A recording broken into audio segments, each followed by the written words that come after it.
The modern day work arrangement is constantly changing. Employees have more flexibility than ever to work remotely, either at home or in other non-traditional arrangements.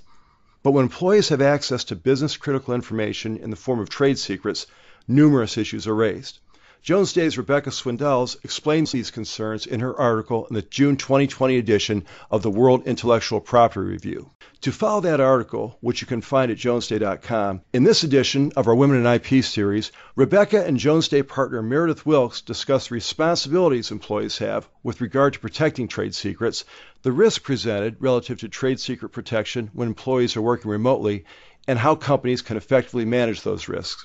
I'm Dave Dalton. You're listening to Jones Day Talks. Based in London, Jones Day partner Rebecca Swindells has extensive experience in a wide range of intellectual property issues, including copyright, design and database rights, trademarks, domain names, and confidential information. She has a particular sector focus on technology, media, and telecommunications, or TMT, as well as retail and financial services. Meredith Wilkes, a Cleveland-based partner, co-leads Jones Day's Global Trademarks, Unfair Competition, and Copyrights Group. She is a lead trial lawyer that has focused on high-stakes trademark, trade dress, trade secret, false advertising, and design patent litigation matters for global brands in federal and state courts throughout the United States for more than 20 years. She also chairs Jones Day's Women in IP initiative. Rebecca, Meredith, thanks for being here today. Thanks for having us, Dave. Interesting topic, and what we're going to do today is explore some issues that were brought out in a June 2020 article published in the World Intellectual Property Review that was written by Rebecca with help from trainee Andrew Astrip out of the London office.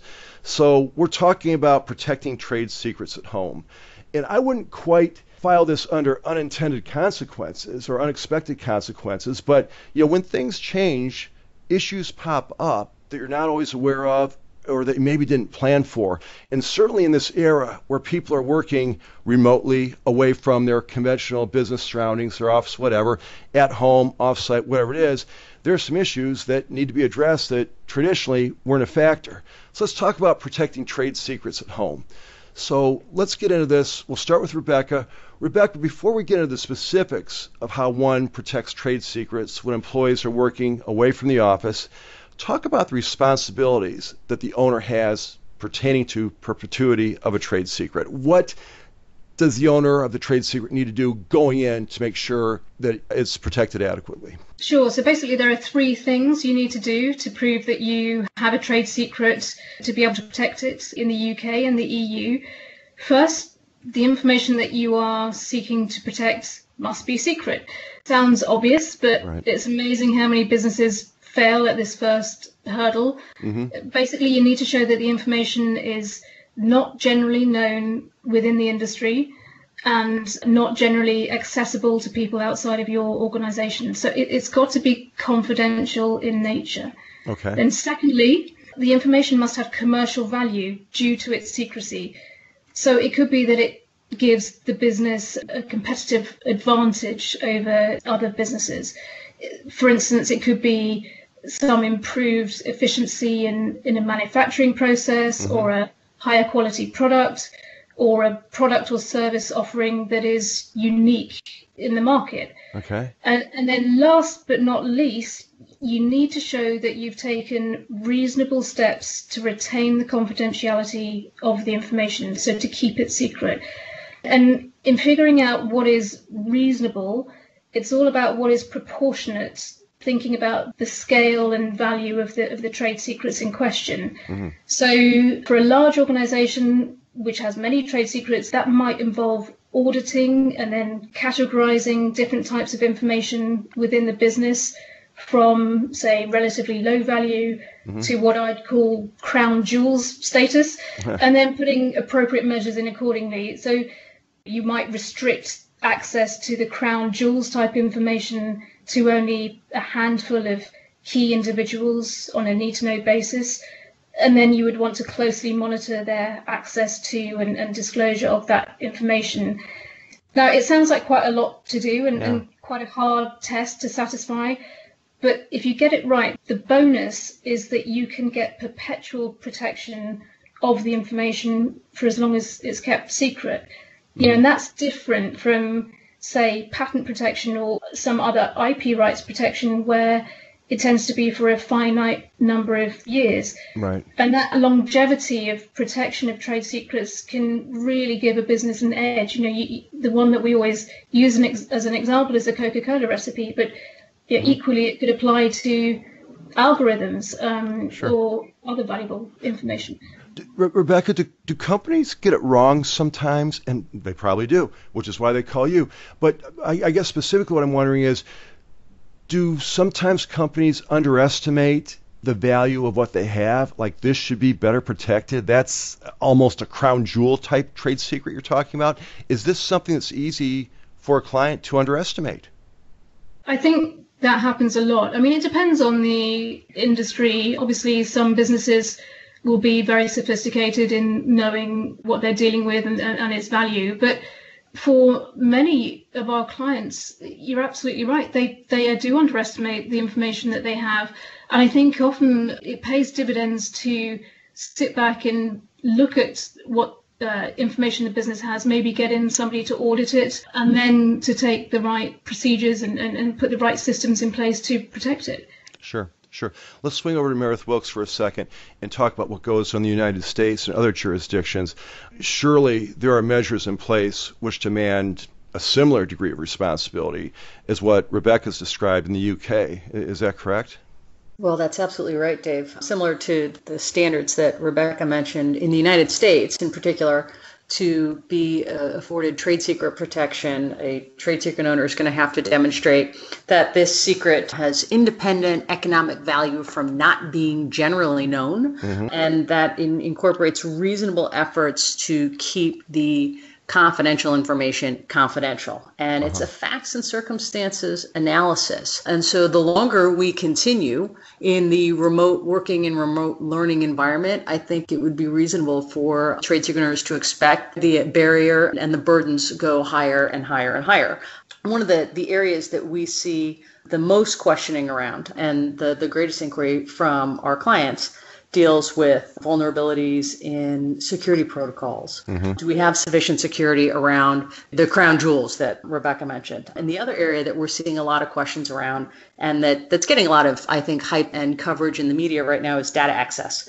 And are we protecting access adequately under the circumstances, particularly in view of the fact that you've got so many people working on the internet and using internet-based platforms when before maybe they were, physically present in place in the workplace. And so those are the two vulnerabilities that we're seeing right now, is security protocols, and are we putting enough protection around that information? Had you seen an uptick in these sorts of problems even before 2020, with everything that's going on and more people working remotely? Had this been a trend anyway, or was it exacerbated by recent events? Definitely a trend. I mean, folks have been starting to move away from physical offices for a long time, and people have been taking work home with them, accessing their businesses remotely. And so we've seen increased attention on appropriate protocols and, of course, data security breaches and things like that. But particularly when you take your entire workforce and place them working remotely for a period of time, the inquiries and the questions really become increased. And so we're seeing it exacerbated right now because of the remote working situation and remote access. And I think it will continue. We don't know exactly when everybody's going to be physically present back in their workplaces. Some people already are, some people aren't. And with every new event comes new opportunities. So maybe we'll see more people starting to make the norm remote operations instead of being physically present in an office, or going to hybrid situations where half the time you're physically present in an office, half the time you're not. And so with all those changes come new challenges for our clients to be thinking about, and hopefully we're right there with them to help them figure out how to best meet those challenges. Sure. And I sense a steep learning curve coming, because I don't think so. It's going to slow down anytime soon. Let's go back to Rebecca for a second. Hey, Rebecca, by the way, Tom Condolis and I were talking before. This is your first Jones Day Talks podcast, is that correct? It is, yes. Well, is it exceeding what I'm sure were your lofty expectations coming in? Are you enjoying it? I've listened to a lot of them that have been put out by Jones Day before, and so it's very exciting to be part of it. Yeah, they're very, very good fun. Well, Well, I wasn't fishing for a compliment. I was trying to be funny, and as usual, I wasn't. So anyway, but thanks for the kind words. And Meredith gave us a great segue into talking about what we're really here to get to today. Let's talk about some of the risks presented relative to trade secret protection when employees are working remotely. They're not in the office anymore. They're not in the plant, the factory, the lab, whatever. They're off-site. So what are we risking here? What do we look out for? Yeah, sure. I mean, as Meredith just pointed out, the remote working environment presents challenges of its own, which will inevitably increase the risk of unauthorized disclosure of trade secrets, whether it's innocent, inadvertent, or intentional, because you just don't have the usual checks and balances that you would have in place in the physical working environment. Mm-hmm. First of all, there's less visibility over communications from employees to external third parties or even to other people within the organization. And remote working is inevitably going to mean that other members of the household or other people present wherever the employee happens to be working may have access to their confidential information, particularly if documents are not being stored and disposed of carefully. And then you have issues such as the use of non-work devices, laptops, mobile phones, or employees using public or unsecured networks, all of which will increase the risk of a trade secrets breach. And then coupled with all these remote working issues, you've got the current economic downturn resulting from COVID-19, which is just going to exacerbate the risk. We've seen globally many businesses have been taking tough decisions to furlough employees or terminate their contracts. Others have been putting their workforce on reduced hours. So I think generally there's less engagement with the workforce, and letting go of staff remotely means that the usual sort of debriefs or security checks that would normally take place in person at the business's premises are just not happening. And on top of that, you've got some disgruntled employees who may be desperate to find new jobs and may unfortunately be tempted to take know-how from their employer. Well, you touched on something a second ago that I'd like to follow up on. You said it can be an innocent breach, trade secret gets out with no bad intentions. If you had to guess, is that the majority of trade secret losses, if that's the right word? It's just someone was careless or they weren't following the protocols or it was an accidental. It was innocent, as you say, versus if someone's maliciously trying to damage a former employee or go off and get rogue. How does that break down? Are most of them innocent, as you'd put it? Most trade secrets cases are going to involve an employee deliberately taking with them confidential information and joining a competitor. That is absolutely the standard case.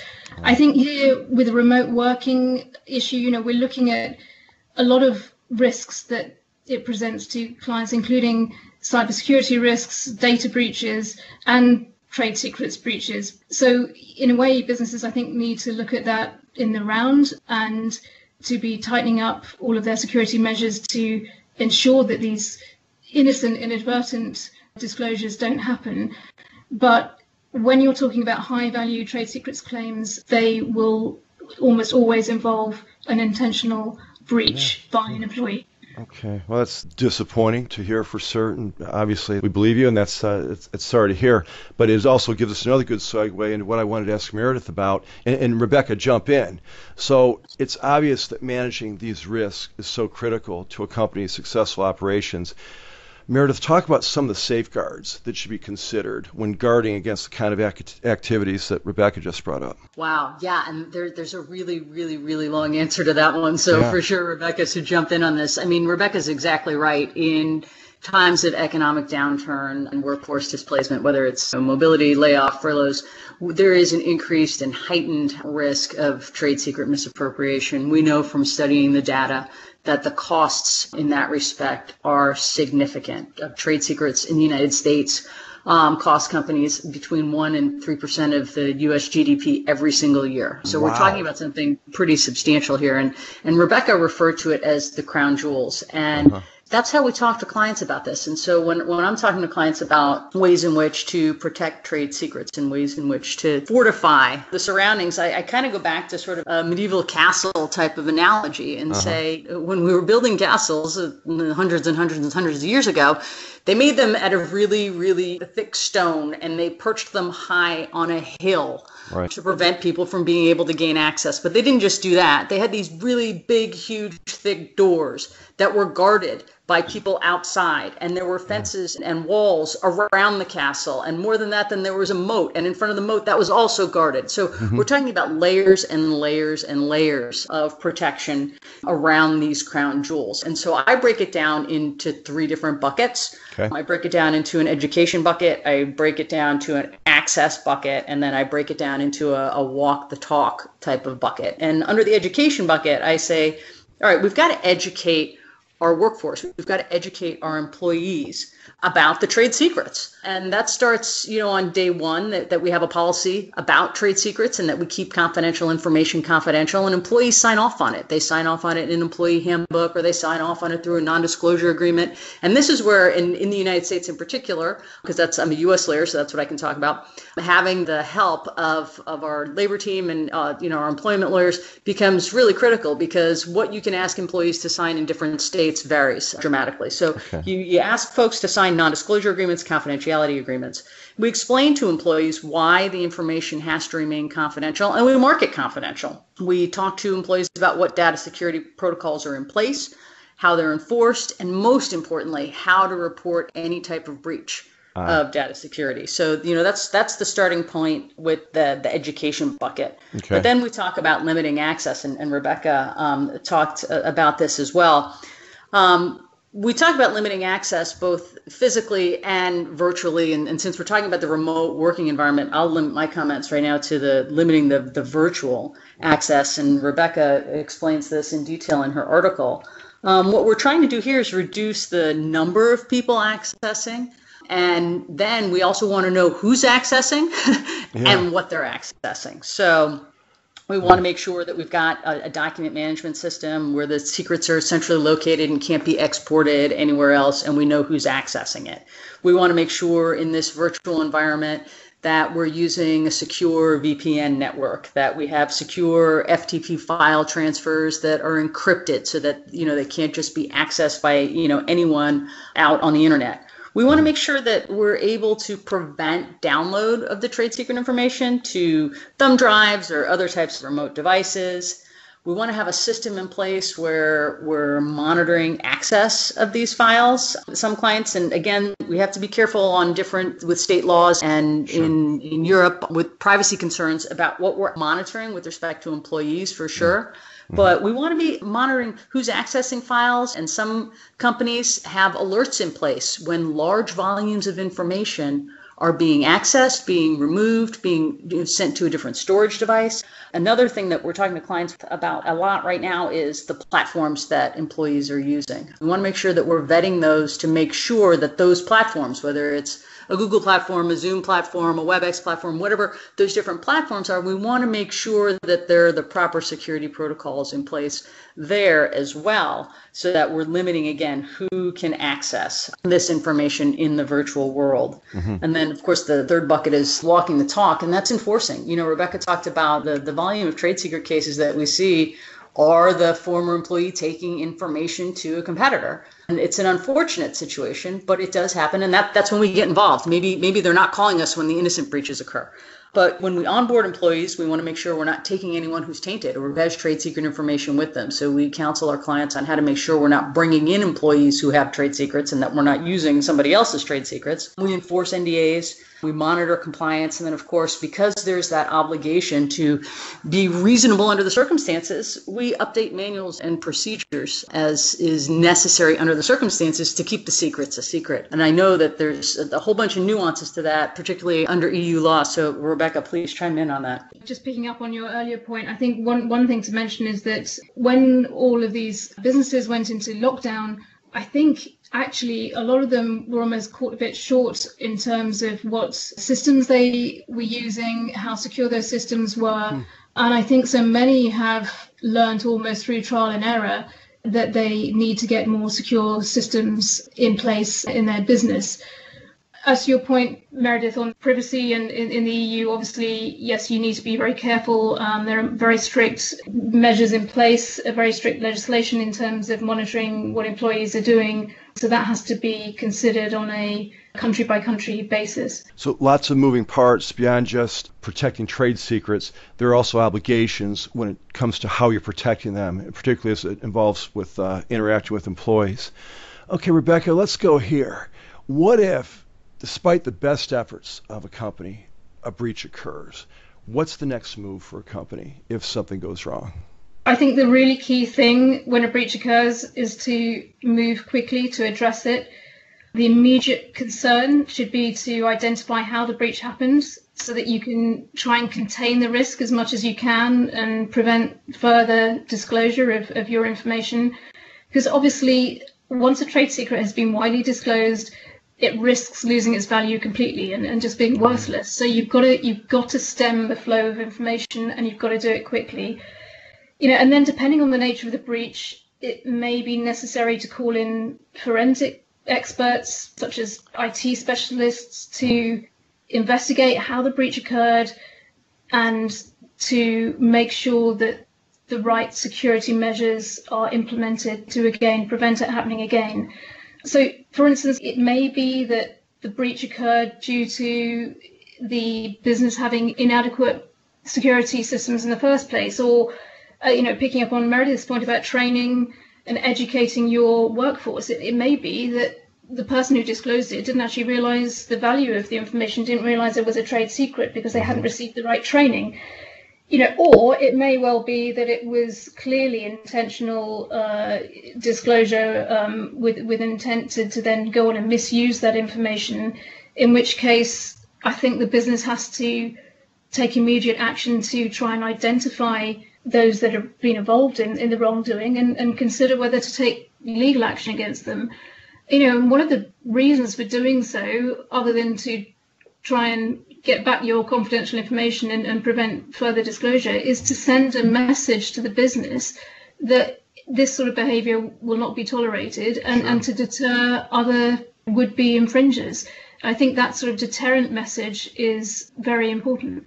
Oh, clearly. Well, if you could, can you talk about some of the specific legal remedies available in the UK and the EU to companies that can prove that their trade secrets have been violated? Yeah, sure. So there's a wide range of legal remedies available from the courts, both in Europe and in the US, which I'm sure Meredith can touch on.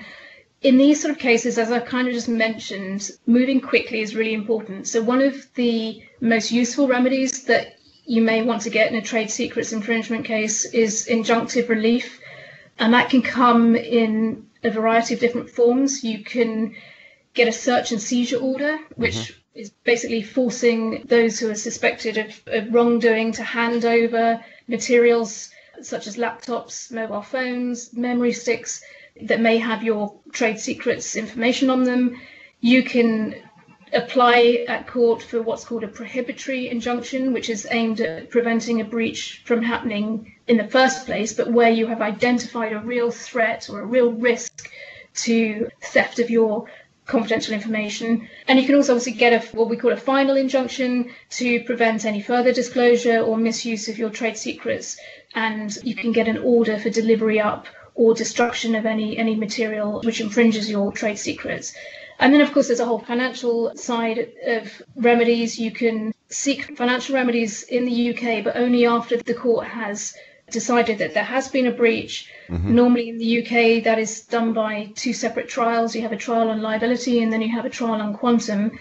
And it's open to the claimant actually to either seek an award of damages, which is there to compensate them for the loss that they've suffered from the breach, or if it turns out that the defendants, the infringers, have made a lot of money from their wrongdoing, then you can get an account of the profits that they have made from their trade secrets breach. All right, so there is relief clearly available, and there are a couple of avenues to pursue there. Meredith, how does this play out in the United States? What sort of remedies are available here? There are a lot of similarities in the United States to those that Rebecca mentioned, there's an added nuance in the U.S., which is that trade secret claims are the product of both state law and federal law. And sometimes there are strategic reasons not to bring your claim under federal law. Sometimes there are strategic claims not to bring it under state law. And so the facts and circumstances of any particular issue will govern your strategy there. And at some level could impact the remedy that's available to you as a trade secret owner. Rebecca's spot on. Usually the first thing you want to do is stop the dissemination of the trade secret. You need that injunctive relief, and injunctive relief is available in the United States. You have some severe burdens that you have to demonstrate to be able to get it, but that is the number one remedy that you want to see. The seizure order that Rebecca mentioned is a little bit different in the United States, and it's a remedy that's available under the Defense of Trade Secrets Act, the federal cause of action for trade secret misappropriation. There's only been a handful of claims involving seizure orders so far in the United States. It's relatively new legislation, but it's a heightened standard, even above the heightened standard that you would seek in injunctive relief, because an injunction speaks to use of the trade secret, and so you're enjoined from using the trade secret. The seizure goes a step further, and it goes to the actual device. And it might be a weapon that employers will use in this remote working environment, where they will go to the court and say, Judge, it's not enough that we enjoin former employee from using our trade secret information. That's not enough. We have reason to believe that that's not going to be good enough. And then you will have to show the court what the trade secrets are, right, where they're stored, and how someone might get access to it. And then you can get that enhanced seizure order that says, give us the thumb drive, give us the remote device, give us the laptop computer. So there are those injunctive components. The same sort of financial remedies are available in the United States. We typically do not bifurcate. So it'll be the same trial on liability as it is damages. And you can get the plaintiff's harm and the defendant's unjust enrichment. And there's all different ways that we measure that depending on how many people are in the market and what the defendant may or may not have done with the trade secret. There is a possibility of royalty type damages and computations. There's the possibility of having to pay for future use of the trade secret, those sorts of things. And there is also the option of pursuing criminal action against trade secret misappropriators as well, the Economic Espionage Act. And that can land, up to 10 years in prison and millions of dollars in penalties in that respect as well. So there's sort of three different buckets available for relief in the U.S. as well. Sure. Lots of avenues for a wrong party to pursue. That's for certain. Let's wrap up this part of the discussion with this, and then we're going to move on and talk more generally about the Women in IP initiative. But Rebecca, let's finish with this. If I'm an operator of a company whose well-being is very reliant on trade secrets, give me one key takeaway when it comes to remote work arrangements. I've got employees working off-site. What's the one thing you want that person to know to protect their trade secrets? Yeah, Dave, I think the key here is to be proactive and organized. That's two takeaways, but they're both as important as each other. That's allowed. You need. I think as this discussion is really demonstrated, you need to have the right systems and procedures in place. First, to identify what your business's trade secrets are, which is not always obvious. Secondly, to keep them secure and to record the steps that you've taken to do that, so you can show the court if you ever have to go to court. And thirdly, to monitor potential misuse. As we've been discussing, in the remote working environment at the moment, it's even more important to engage with your workforce and to educate them, as Meredith touched on earlier. Remind them of their obligations, ensure they know what information is confidential so that they follow the right procedures.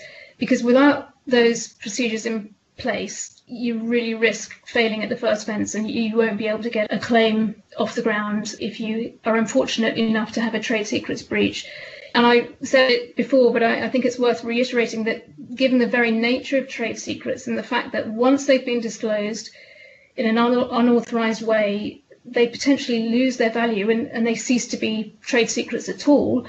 You've got to focus on prevention rather than cure. You've got to invest in getting those checks and balances in place, at the outset. Sure. An ounce of prevention, right? Well said. Well said. All right. Thank you both. Great discussion. Before we close, let's talk about the Women in IP initiative at Jones Day. Meredith, despite some unique challenges, to say the least, here in the first part of 2020, the initiative is moving on with programming plans for the balance of the year.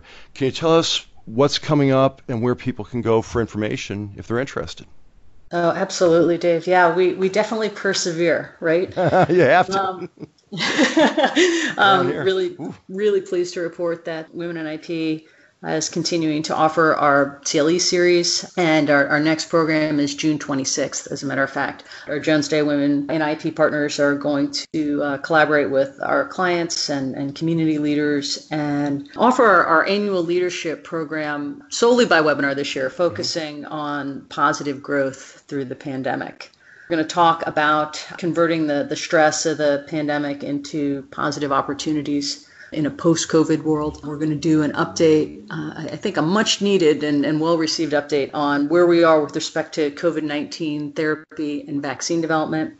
Okay. And we're going to have a nice discussion about the all-women U.S. Supreme Court oral argument in the Booking.com case. And that's a case, Dave, you and I have discussed before. That's right. So really looking forward to that. The program is June the 26th. It's all a webinar, so you can register for that on the Jones Day website under the Insights tabs, or you can just send us an email to womeninip@jonesday.com. We'll get you registered for that. New offering this summer that we're doing, we have our summer associates with us in the U.S. None of them are physically present in any of our offices. And so we're doing some virtual programming in various regions throughout the U.S. this summer for our summer associates, talking to them about our Women in IP program. And of course, later this year, we've got a couple of more CLE programs we're ready to roll with in September and in November. And hopefully, if you'll have us, Dave, we'll do some additional podcasts. Well, of course, we'll always have you guys. This is always great, and thanks so much. We will put appropriate links in the text of this podcast, Meredith, so people can find information about the Women in IP programming moving forward. So we will help all we can. We always hope to. Anyway, so, all right. Rebecca, Meredith, thanks so much for being here today. Great information. Rebecca, hope you enjoyed your first program with us. Let's do this again soon, I hope. And Meredith, thanks as always to you. Thanks so much. All right. Y'all take care. You can find contact information for Rebecca Swindells and Meredith Wilkes at jonesday.com. While you're there, visit the firm's Insights page for publications, videos, more podcasts, blogs, and newsletters. Subscribe to Jones Day Talks on Apple Podcasts and wherever else podcasts are found. As always, we thank you for listening. I'm Dave Dalton. We'll talk to you next time. Thank you for listening to Jones Day Talks. Comments heard on Jones Day Talks should not be construed as legal advice regarding any specific facts or circumstances. The opinions expressed on Jones Day Talks are those of lawyers appearing on the program and do not necessarily reflect those of the firm. For more information, please visit jonesday.com.